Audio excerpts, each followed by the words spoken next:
Shalom, selamat pagi Bapak Ibu Saudara yang dikasihi Tuhan. Mari sebelum kita bersama-sama belajar kembali merenungkan kebenaran firman Tuhan pagi hari ini, mari kita datang kepada Tuhan. Kita mohon pimpinan Tuhan, kita mohon penyertaan Tuhan, sehingga pagi hari ini pun Tuhan boleh bukakan pemikiran kita, Tuhan boleh berikan pemahaman bagi kita, sehingga kita boleh mengerti apa yang menjadi maksud dari kehendak firman Tuhan pagi hari ini. Mari kita akan berdoa. Segala puji sembah dan syukur kami naikkan kepadamu Tuhan. Kami mengucap syukur untuk pagi yang indah ini Tuhan. Kami boleh ada, kami boleh bersama-sama untuk boleh memuji dan memuliakan nama Tuhan. Dengan segenap kehidupan kami, dengan segenap puji-pujian yang boleh ada dalam kehidupan kami boleh berikan persembahan untuk guna pekerjaan Tuhan di tempat ini. Tuhan sucikan, Tuhan kuduskan persembahan kami. Dan kesempatan pagi hari ini Tuhan, sebentar kami mau duduk diam, kami mau belajar, merenungkan kembali kebenaran firman-Mu. Biarlah kiranya Tuhan, kami datang kepadamu, Tuhan sucikan, Tuhan kuduskan, Tuhan layakkan kami untuk kami boleh datang kepada Tuhan, sehingga kami boleh menerima berkat yang daripadamu. Tuhan ubahkan setiap kerohanian kehidupan kami, jadikan hati kami ini menjadi tanah yang subur, yang siap menerima benih kebenaran firman-Mu, sehingga benih ini boleh berbuah, bertumbuh dalam setiap kehidupan kami, sehingga kami pun boleh menjadi pelaku-pelaku kebenaran firman-Mu. Kami menyerahkan setiap jemaat-Mu Tuhan, yang pada kesempatan pagi hari ini boleh bersama-sama belajar, baik yang ada di gereja maupun yang ada di rumah-rumah. Biarlah pimpinan penyertaan yang daripada Tuhan boleh turun atas setiap kami. Kami siap menyambut berkat-Mu Tuhan, hanya dalam nama-Mu yang kudus. Haleluya. Amin. Mari Bapak Ibu Saudara yang dikasihi Tuhan, kita akan buka bagian firman Tuhan kita pagi hari ini yang diambil dari 2 Korintus pasal yang kelima ayat yang ke-20. Kita akan buka bersama-sama. Kitab 2 Korintus pasal yang kelima ayat yang ke-20. Kita akan perhatikan. 2 Korintus pasal yang kelima ayat yang ke-20, demikian bunyi firman Tuhan. Jadi kami ini adalah utusan-utusan Kristus, seakan-akan Allah menasihati kamu dengan perantara kami. Dalam nama Kristus, kami meminta kepadamu, berilah dirimu didamaikan dengan Allah. Sekali lagi. Jadi kami ini adalah utusan-utusan Kristus, seakan-akan Allah menasihati kamu dengan perantara kami. Dalam nama Kristus, kami meminta kepadamu, berilah dirimu didamaikan dengan Allah. Bapak Ibu Saudara yang dikasihi Tuhan, saya rindu pagi hari ini kita boleh belajar bersama-sama dari bagian firman Tuhan. Pagi hari ini dari surat yang ditulis oleh Rasul Paulus yang ditujukan kepada jemaat Tuhan di Korintus. Ada banyak berkat Tuhan yang boleh diberikan, yang boleh disampaikan Rasul Paulus, bukan hanya bagi orang-orang, bukan hanya bagi jemaat Tuhan yang ada di Korintus pada waktu itu, tapi tentunya juga mengubahkan setiap kehidupan saya dan saudara pagi hari ini. Minggu yang lalu kita sudah belajar bersama-sama tentang bagaimana kita mengenal Allah kita. Kalau Bapak Ibu Saudara masih ingat minggu yang lalu saya tanyakan kepada kita sekalian, sudah sejauh mana kita mengenal Allah kita?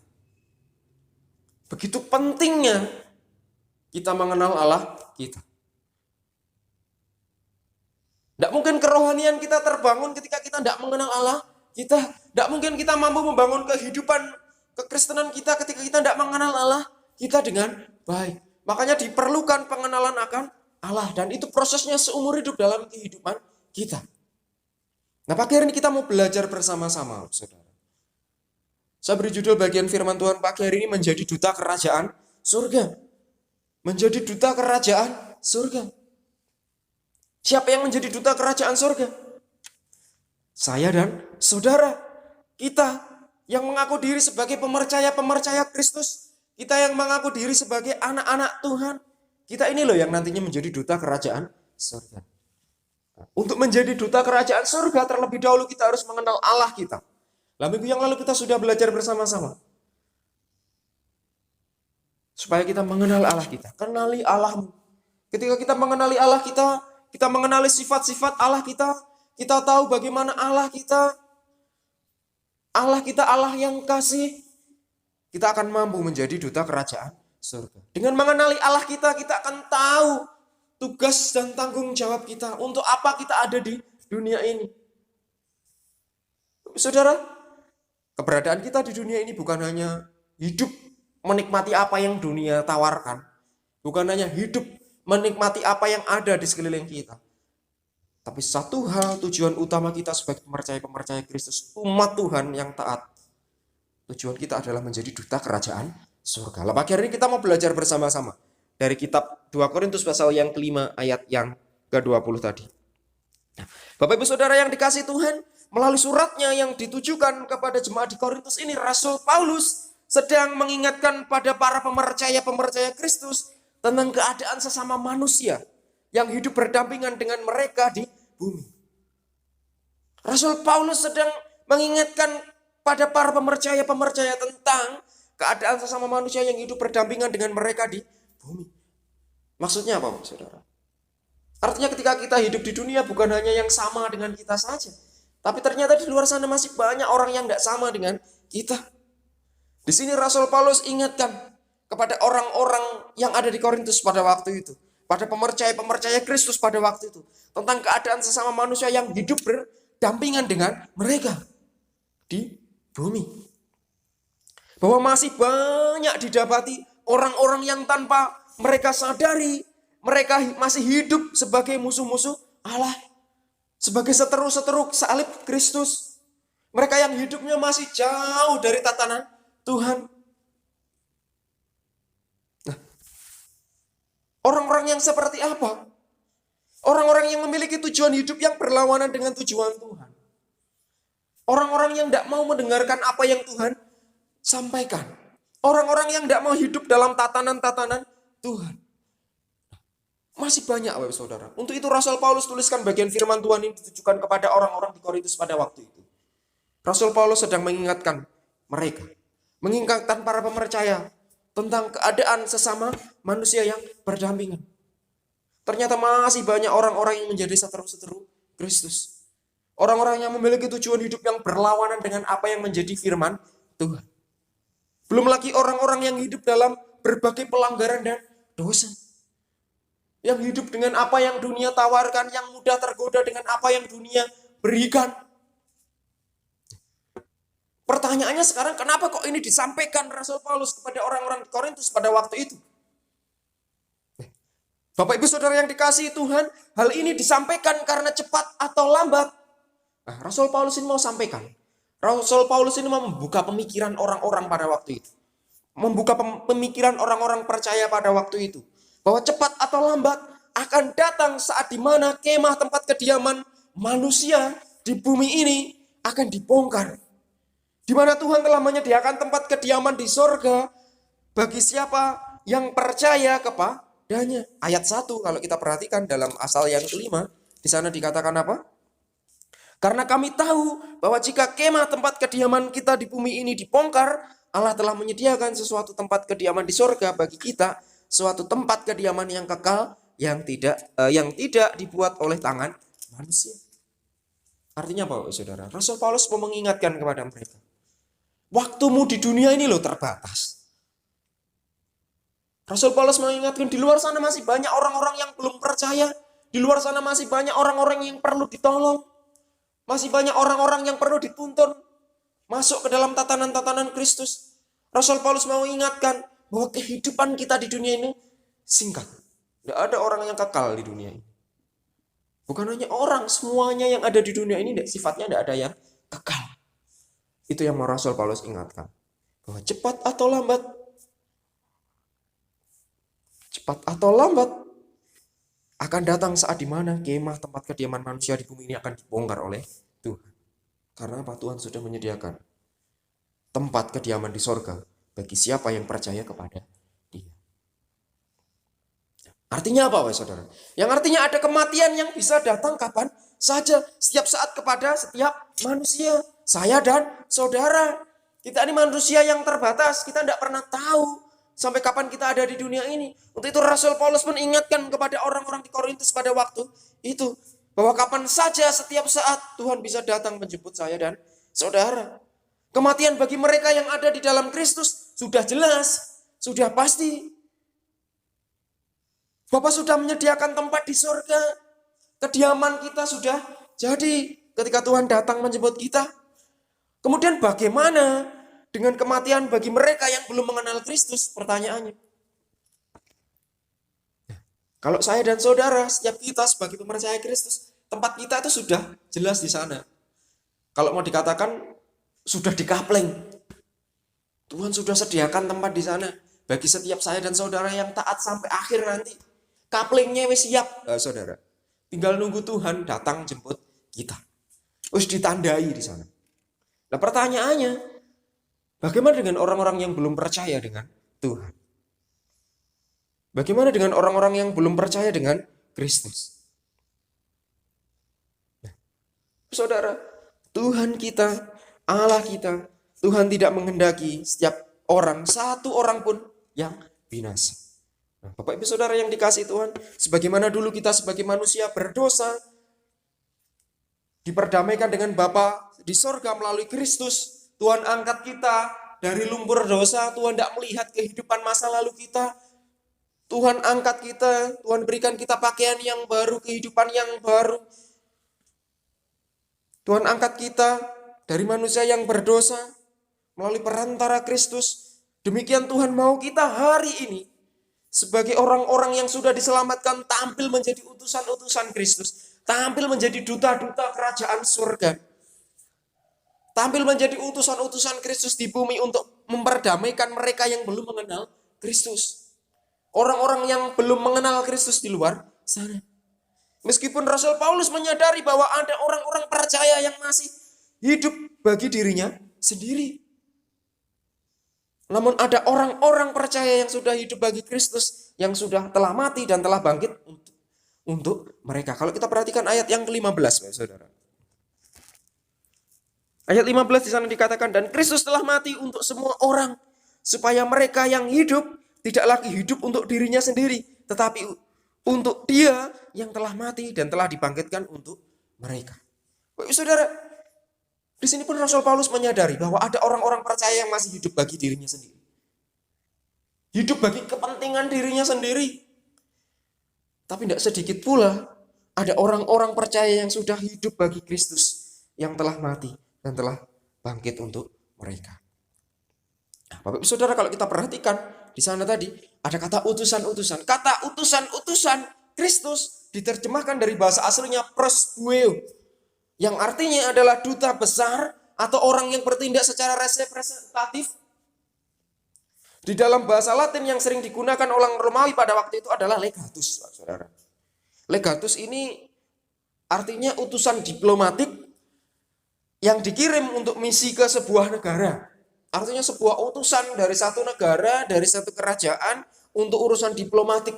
Ada misi tertentu yang disampaikan dari kerajaannya, dari negaranya, untuk negara yang dia datangi. Artinya peran seorang duta besar atau wakil negara pada zaman Romawi kuno tersebut tidak jauh berbeda daripada makna duta besar pada masa kini. Yaitu seorang utusan yang punya misi khusus kenegaraan. Bapak Saudara, ini yang menjadi pesan Tuhan bagi kita pagi hari ini. Setelah beberapa minggu terakhir ini Tuhan menyampaikan pesan-pesannya kepada kita tentang hikmat dalam menimbang segala sesuatu. Bagaimana kita harus masuk lebih dalam lagi mengenal Tuhan dalam kehidupan kita. Minggu yang lalu kita belajar bagaimana kita harus mengenali Allah kita lebih lagi. Nah, pagi hari ini Tuhan ingin agar kita menyadari fungsi dari keberadaan kita di bumi. Kalau kita sudah mengenal Tuhan kita lebih lagi, mengenal Allah kita lebih dalam lagi, kita akan tahu tujuan apa kita ada di dunia ini. Untuk tujuan apa kita ada di dunia ini. Nah, pagi hari ini firman Tuhan mau mengajarkan kepada kita supaya kita mengerti, menyadari apa fungsi dari keberadaan kita di bumi ini. Yaitu menjadi representasi yang baik bagi kerajaan surga. Menjadi utusan-utusan kerajaan surga. Duta besar adalah seorang yang dipilih secara langsung oleh kepala negara yang mengutusnya dengan tujuan untuk membawa pemikiran sang kepala negara yang mengutusnya ke negara yang ia ditugaskan. Begitupun dalam kehidupan kerohanian kita. Kita duta kerajaan surga, berarti kita menjadi utusan-utusan Tuhan untuk merepresentasikan apa yang menjadi buah pikiran Tuhan, apa yang menjadi tatanan kebenaran firman Tuhan bagi orang-orang yang ada di dunia. Bagi mereka yang belum percaya kepada Tuhan. Setiap kita orang yang percaya adalah orang-orang yang dipilih dan ditunjuk langsung oleh Sang Raja. Kristus itu sendiri untuk menjadi duta kerajaan surga di bumi. Ya, saudara, meskipun kita masih tinggal di bumi dengan status kewarganegaraan bumi, tetapi kewarganegaraan kita yang sesungguhnya adalah kewarganegaraan surga. Kita perhatikan dalam Filipi 3 ayat yang ke-20.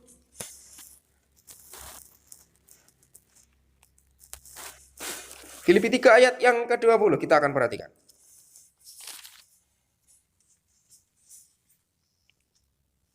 Karena kewarganegaraan kita adalah di dalam surga, dan dari situ juga kita menantikan Tuhan Yesus Kristus sebagai juru selamat. Di sini dijelaskan bahwa kewarganegaraan kita adalah kewarganegaraan surga. Tugas kita adalah menjadi representasi yang baik dari kerajaan yang mengutus kita ke bumi. Artinya kita menjadi utusan-utusan Kristus. Kita menjadi utusan-utusan Allah. Tugas kita bukan hanya sekedar datang duduk diam di gereja mendengarkan firman Tuhan, tetapi bagaimana kita mengelola kehidupan kerohanian kita. Firman-firman Tuhan yang boleh kita perdengarkan, firman Tuhan yang boleh kita terima, ini mari kita representasikan kepada orang-orang yang belum mengenal Tuhan. Kita aplikasikan firman ini dalam kehidupan kita. Makanya saya sering katakan bahwa kehidupan kekristenan kita bukan ketika kita ada di gereja. Nilai diri kita yang sesungguhnya ketika kita ada di luar gedung gereja ini. Sudahkah kita mengaplikasikan firman ini dalam kehidupan kita? Sudahkah kita menjadi alat kepanjangan tangan Tuhan? Nah, ini yang menjadi tugas dan tanggung jawab kita, menjadi duta kerajaan surga. Lah Bapak Ibu Saudara yang dikasih Tuhan pagi hari ini, ada beberapa hal yang perlu kita sadari berkaitan dengan pesan Tuhan pagi ini. Agar sungguh menjadi utusan-utusannya Tuhan yang benar di bumi. Di antaranya apa yang harus kita lakukan? Ada 2 pesan penting Tuhan yang harus kita kerjakan pada kesempatan pagi hari ini. Bapak Ibu Saudara yang dikasih Tuhan, apa 2 pesan penting pagi hari ini yang mau Tuhan sampaikan kepada kita? Yang pertama, kita perhatikan ayat yang ke-20 dari pasal yang ke-5. Jadi kami ini adalah utusan-utusan Kristus. Seakan-akan Allah menasihati kamu dengan perantara kami dalam nama Kristus, kami meminta kepadamu berilah dirimu diperdamaikan dengan Allah.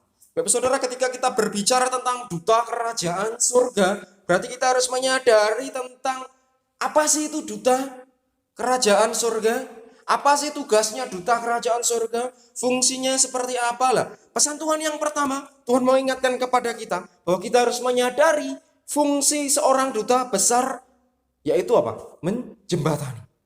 Jadi fungsinya seorang duta besar bukan hanya sebagai utusan yang diutus oleh satu negara, diutus oleh satu kerajaan, tinggal di satu negara untuk melihat kehidupan di sana begitu saja, enggak. Tapi terlebih daripada itu, fungsi utama dari seorang duta, seorang kerajaan atau duta besar sebuah negara adalah untuk menjembatani. Menjembatani dalam hal apa? Nah, mari kita akan perhatikan, Bapak Saudara. Kalau kita perhatikan pesan Tuhan yang pertama ini, Tuhan ingatkan kepada kita bahwa kita harus menyadari fungsi seorang duta besar, yaitu menjembatani. Nah, Bapak Ibu Saudara yang dikasih Tuhan, ciri-ciri seorang duta besar yang ada di banyak negara saat ini, salah satunya adalah menjembatani. Sebagai jembatan. Apa sih fungsi jembatan itu? Jembatan itu fungsinya untuk menyatukan dua belah tempat, dua belah pihak yang sebenarnya tidak ada jalan untuk mencapai itu semua, tapi pasang jembatan. Sehingga kita boleh sampai di satu tempat tersebut, kita boleh tahu keadaan di sana. Nah, ini fungsi utama jembatan. Nah, ciri-ciri seorang duta besar yang ada di banyak negara saat ini, di zaman kita saat ini, bukan hanya waktu itu, sampai saat ini pun juga seperti itu. Salah satunya adalah menjembatani hubungan. Menjembatani hubungan negara asalnya dengan negara tempat dia ditugaskan. Duta besar yang ditunjuk, ia harus memahami kondisi wilayah yang dimasukinya. Makanya seorang duta besar, seorang duta besar negara, paling tidak dia harus paham bahasa daerah di mana dia ditugaskan. Kalau misal saya menjadi duta besar negara Indonesia ditugaskan di salah satu negara, mungkin di negara Maroko, berarti saya harus bisa berbahasa Maroko minimal. Walaupun di satu sisi sudah bisa bahasa internasional, pakai bahasa Inggris, tapi paling tidak bahasa daerah juga harus bisa. Ini sebagai jembatan sosial, menjembatani hubungan. Kita harus tahu kondisi teritorial, di mana kita berada, di mana kita diutus. Kita harus memahami kondisi wilayah yang dimasuki. Ia harus kenal, harus tahu kebudayaan, kondisi budayanya seperti apa. Maaf. Harus tahu kondisi politiknya seperti apa, norma, aturan, tata, adat yang ada seperti apa, kebijakan-kebijakan yang lain-lain harus tahu. Agar apa? Agar ia bisa menjembatani. Mana mungkin seseorang bisa menjembatani ketika dia tidak tahu kultur yang ada, budaya yang ada. Blunus wae masuk di satu tempat seperti itu. Tanpa kita tahu kultur kebudayaan yang ada, pasti kita tidak akan diterima. Nah, supaya kita mampu diterima, kita harus tahu culture-nya seperti apa, kebudayaannya seperti apa. Sehingga kita pun boleh menjaga sikap kita. Mungkin budayaannya berbeda dengan kebudayaan kita. Artinya untuk menjadi jembatan itu yang harus ada dalam kehidupan kita. Sama seperti kehidupan di dunia, begitupun dalam kehidupan kerohanian kita. Ketika Tuhan perintahkan kita, Tuhan utus kita menjadi duta kerajaan surga. Artinya sebagai warga kerajaan surga yang ada di bumi. Nah, kita ini warga kerajaan surga yang ada di bumi, seperti yang ditulis dalam kitab Filipi tadi. Filipi pasal yang ketiga. Bahwa kita ini warga kerajaan surga. Artinya sebagai warga kerajaan surga yang ada di bumi, tugas kita adalah menjembatani. Loh, siapa yang dijembatani, Pak? Loh, kita ya lahir di dunia loh. Saudara, kita memang lahir di dunia. Tapi kita ini adalah umat pilihan Allah. Tuhan sudah pilih kita sejak kita ada di dalam kandungan ibu kita. Kita adalah warga kerajaan surga. Tugas kita adalah menjembatani dengan orang-orang yang ada di bumi. Apa yang manusia umumnya di dunia tidak bisa lihat, kita harus buat mereka bisa melihat keberadaan hidup kita. Kalau orang-orang di dunia melihat berdasarkan apa yang tampak mata, diukur berdasarkan apa yang kelihatan oleh mata, tugas dan tanggung jawab kita sebagai warga kerajaan surga adalah menjembatani itu. Supaya apa yang tidak bisa dilihat oleh mata jasmani ini, mereka mampu melihat itu semua. Apa yang tidak bisa dilihat oleh mata jasmani? Hati kita ini loh, keberadaan kita. Sikap hidup setiap orang yang percaya. Mari kita jembatani. Sehingga mereka boleh melihat keberadaan Kristus yang boleh ada dalam kehidupan kita. Sehingga mereka boleh diperdamaikan. Mereka pun juga boleh mengenal.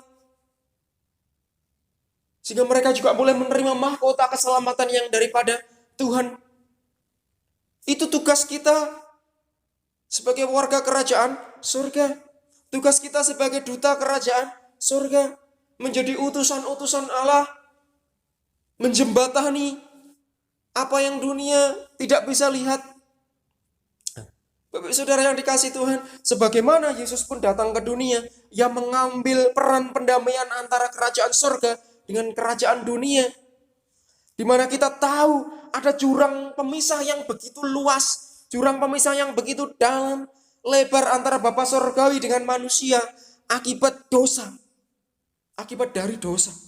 Tetapi Yesus mengambil bagian untuk menjembataninya. Yesus mengambil peran itu. Mengambil rupa sebagai seorang hamba. Salibnya menjembatani orang-orang yang berdosa. Supaya orang yang berdosa itu diselamatkan. Saya dan saudara, kita ini sebenarnya orang-orang yang berdosa. Tapi oleh karena perantara Yesus yang menjembatani kita dengan surga, dengan Bapa di surga, kita boleh diperdamaikan. Saudara, mari jika kita mengaku diri kita ini hidup sebagai orang-orang percaya, hidup dengan gaya hidup Kristus. Artinya ketika Kristus pun menjadi jembatan bagi kita, antara kita dengan Allah Bapa di surga. Tentunya tugas kita pun juga sama. Ada tugas dan tanggung jawab kita. Makanya di minggu yang lalu kita belajar bersama-sama. Kenalilah Allahmu.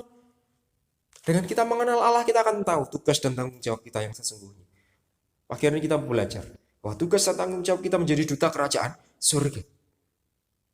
Dengan bertindak menjadi jembatan yang benar, kita pun sesungguhnya sedang memberitakan sesuatu kepada orang banyak, yaitu kabar keselamatan.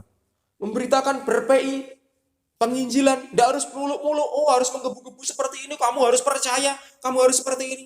Tidak, saudara. Saya sering katakan bahwa jangan pernah takut untuk memberitakan Injil. Sampaikan apa yang kita rasakan, sampaikan apa yang kita terima, kasih yang daripada Allah yang boleh ada, yang boleh kita rasakan, sampaikan itu kepada orang-orang yang belum percaya. Buat mereka melihat apa yang kita rasakan.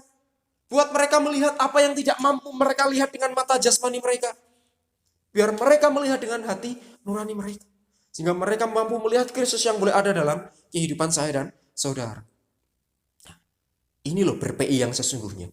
Mengabarkan Injil keselamatan. Menceritakan apa yang boleh kita rasakan. Sehingga mereka boleh mengalami itu semua dalam kehidupan mereka. Nah, selebihnya, biarlah Roh Kudus yang bekerja dalam hati mereka. Tugas kita menjadi jembatan. Menjembatani apa yang kebenaran firman Tuhan mau sampaikan. Apa yang kebenaran firman Tuhan perintahkan. Tugas kita menjembatani sehingga mereka mampu melihat apa yang tidak mereka lihat dengan mata jasmani mereka. Tapi mereka bisa membuka hati mereka. Mereka bisa melihat bahwa Kristus ada dalam kehidupan saya dan saudara. Sehingga mereka pun boleh merasakan. Sehingga satu hari kelak mereka boleh menerima kasih yang daripada Tuhan. Mereka boleh menerima keselamatan yang daripada Tuhan. Itu pesan Tuhan yang pertama. Bahwa kita harus menyadari fungsi seorang duta besar kerajaan surga, yaitu jembatan. Terus apa yang menjadi tugas kita yang kedua? Apa yang harus kita lakukan? Yang kedua, kita perhatikan ayat yang ke-15 dari pasal yang ke-5. Dan Kristus telah mati untuk semua orang supaya mereka yang hidup tidak lagi hidup untuk dirinya sendiri, tetapi untuk Dia yang telah mati dan telah dibangkitkan untuk mereka. Bapak Ibu Saudara yang dikasih Tuhan, kalau yang pertama kita harus menyadari fungsi seorang duta besar, yaitu sebagai jembatan, menjembatani. Sama seperti Yesus menjembatani orang-orang yang berdosa dengan Allah Bapa di surga sehingga mereka boleh diperdamaikan. Begitupun tugas dan tanggung jawab saya dan saudara, kita menjadi jembatan bagi orang-orang yang belum percaya di luar sana. Sehingga mereka mampu melihat apa yang tidak bisa dilihat oleh mata jasmani mereka. Mereka mampu melihat bahwa Kristus ada dalam hati saya dan saudara. Tugas kita yang kedua adalah menyadari kerajaan siapa yang kita wakili. Untuk menjadi duta besar kerajaan surga, kita harus tahu, kita harus menyadari kerajaan siapa yang sedang kita wakili. Seorang duta besar suatu negara, dia tahu ketika dia diutus di suatu negara, dia menyadari negara mana yang dia wakili. Artinya culture budaya yang dia bawa, ya budaya di mana dia mewakili negara tersebut. Nah, begitu dalam kehidupan kita. Kita harus menyadari kerajaan siapa yang kita wakili. Dalam ayat yang ke-15 tadi dikatakan tidak lagi hidup untuk dirinya sendiri, tetapi untuk Dia. Siapa Dia di sini? Tuhan. Bapak Ibu Saudara yang dikasih Tuhan, Rasul Paulus di sini sedang menjelaskan didapati ada dua jenis manusia, di mana termasuk di dalamnya ada orang-orang percaya yang sudah diselamatkan, yaitu manusia yang masih hidup untuk dirinya sendiri dan manusia yang hidup untuk Kristus. Tidak hanya untuk dirinya sendiri. Ada dua jenis ini. Padahal sudah percaya. Tapi masih ada orang yang hidup untuk dirinya sendiri dan ada orang yang hidup untuk Kristus. Tentunya Tuhan mau kita menjadi orang-orang yang hidup untuk Kristus. Sehingga kita boleh mewakili kerajaannya, bukan mewakili kerajaan-kerajaan yang lain. Ketika kita berbicara tentang kerajaan-kerajaan, ternyata ada berbagai kerajaan yang ada di bumi ini, Bapak Saudara. Bukan hanya kerajaan surga. Ada kerajaan terang. Bagaimana orang-orang yang ada di dalamnya hidup oleh terang kasih Kristus.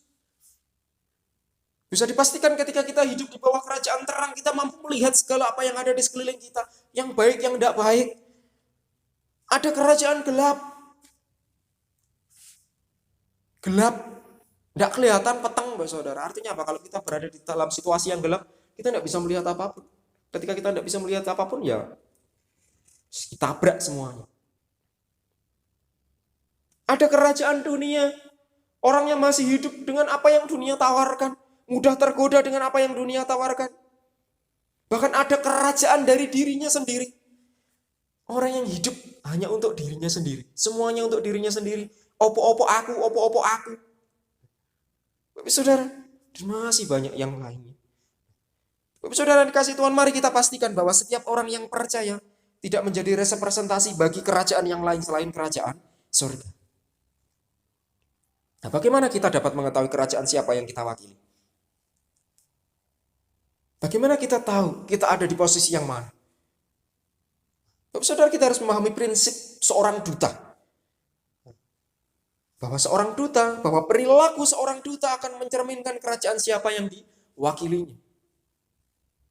Dan apapun kerajaan yang ia wakili, ia otomatis akan disupport oleh kerajaan yang ia wakili tersebut. Maksudnya seperti apa, saudara? Ketika kita berasal dari kerajaan kegelapan, aplikasi yang kita lakukan, apa yang kita kerjakan sama seperti apa yang ada dalam kerajaan kegelapan. Ketika kita ada dalam ruangan gelap, semua tidak kelihatan, saudara, ditabrak semua. Begitupun orang yang berasal dari kerajaan kegelapan, nabrak semua. Orang yang ada dari kerajaan diri sendiri, yang semuanya didasarkan atas kemauan diri sendiri, kita bisa lihat representasi kehidupannya, semuanya hanya untuk dirinya sendiri. Nah, berarti dia berasal dari kerajaan dirinya sendiri, saudara. Tapi berbeda ketika kita berasal dari kerajaan surga. Representasi kehidupan kita pun mencerminkan warga kerajaan surga yang hidup hanya untuk Tuhan, hidup berdasarkan ketetapan-ketetapan firman. Ketika seseorang dan kehidupan kita pun juga akan disupport oleh Bapa kita di surga. Bahwa Tuhan akan menopang saya dan saudara ketika kita hidup dalam kerajaan yang benar. Bapak saudara yang dikasih Tuhan, pagi hari saya mau katakan, Bapak saudara, ketika seseorang menghalang-halangi pekerjaan Tuhan, maka kerajaan gelaplah yang ia wakili. Karena apa? Dia tidak percaya dengan apa yang Tuhan sampaikan. Dan otomatis si gelaplah yang akan mensupportnya. Artinya iblis yang bersemayam dalam dirinya. Ketika seorang mengedepankan kepentingan dirinya sendiri, maka orang itu sedang mewakili kerajaan dirinya sendiri. Yang otomatis ia pun akan disupport oleh kerajaan tersebut, dirinya sendiri. Apa-apa aku. Nah, sudah pasti. Dia bukan dari warga kerajaan surga. Nah, ini begitu ruginya, saudara, ketika kita hidup dalam kondisi yang seperti ini. Mari Bapak Ibu Saudara yang dikasih Tuhan, melalui bagian firman Tuhan pagi hari ini, ada dua pesan penting. Untuk menjadi duta kerajaan surga, kita harus menyadari dua hal. Yang pertama, menyadari fungsi dari seorang duta besar, yaitu menjembatani, sebagai jembatan, sebagai perantara yang membuka jalan. Sehingga kita boleh membuka hati orang-orang yang ada di luar sana, mereka boleh mengenal Tuhan dalam kehidupan kita. Apa yang tidak bisa dilihat oleh mata, mereka mampu melihat itu semua. Yang kedua, kita harus menyadari kerajaan siapa yang kita wakili. Ketika kita berasal dari kerajaan surga yang benar, maka kehidupan kita pun akan mencerminkan warga negara surga. Kita akan merasakan sukacita surga yang sesungguhnya.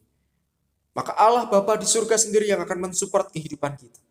Tuhan yang akan pegang kendali atas setiap kehidupan kita. Tuhan akan pegang tangan kita sampai nanti kita menerima mahkota kehidupan. Tapi saudara yang dikasih Tuhan, mari kita ada hari ini bukan hasil sebuah proses demokrasi, melainkan hasil penunjukan langsung oleh seorang raja untuk menyelamatkan dan menjadikan kita sebagai duta-duta kerajaan surga di bumi. Tuhan pilih kita secara langsung supaya kita menjadi jembatannya, supaya kita menjadi duta-duta besarnya. Bukankah ini menjadi sebuah penghormatan bagi saya dan saudara? Adakah kita sudah benar-benar merepresentasikannya dengan baik? Sudahkah kita mengaplikasikannya dengan baik melalui segenap kehidupan kita? Ketika kita berperilaku sebagaimana layaknya seorang duta kerajaan surga, maka percayalah ada support dan pemeliharaan yang kerajaan surga berikan kepada kita. Wakil-wakilnya. Allah sendiri yang akan menyertai saya dan saudara. Amin. Biarlah kiranya bagian firman Tuhan yang sekat ini boleh menjadi berkat bagi kita sekalian. Mari kita akan berdoa. Bapa dalam surga, kami mengucap syukur untuk pagi hari ini. Kami boleh belajar, kami boleh menyadari segala keberadaan kami. Ketika kami boleh mengenal Tuhan lebih lagi, kami boleh semakin dibukakan, kami boleh semakin mengerti apa yang menjadi tugas dan tanggung jawab kami. Pagi hari ini kami boleh belajar bersama-sama bagaimana kami boleh menjadi duta kerajaan surga. Bagaimana kami harus menyadari tugas dan tanggung jawab kami. Ketika kami harus menjadi jembatan, ketika kami harus menjadi perantara Tuhan. Sehingga orang-orang yang ada di luar sana mereka boleh mengenal Tuhan lebih lagi. Mereka boleh menerima mahkota keselamatan. Ketika kami harus menyadari dari mana kami boleh berasal. Kami boleh hidup mencerminkan apa yang boleh ada dalam Kristus ajarkan dalam kehidupan kami. Kami menyerahkan setiap jemaat-Mu Tuhan pagi hari ini, baik yang ada di gereja maupun yang ada di rumah-rumah. Tuhan sertai, Tuhan berkati setiap kami sehingga kami boleh menerima berkat yang daripada-Mu. Tuhan bukakan hati kami, Tuhan masukkan firman ini dalam setiap hati kami sehingga kami boleh menjadi duta kerajaan surga yang daripada Tuhan. Kami serahkan pagi hari ini Tuhan, kami serahkan firman pagi hari ini hanya dalam nama-Mu yang kudus. Haleluya. Amin. Amin. Selamat pagi, Tuhan Yesus memberkati kita sekalian.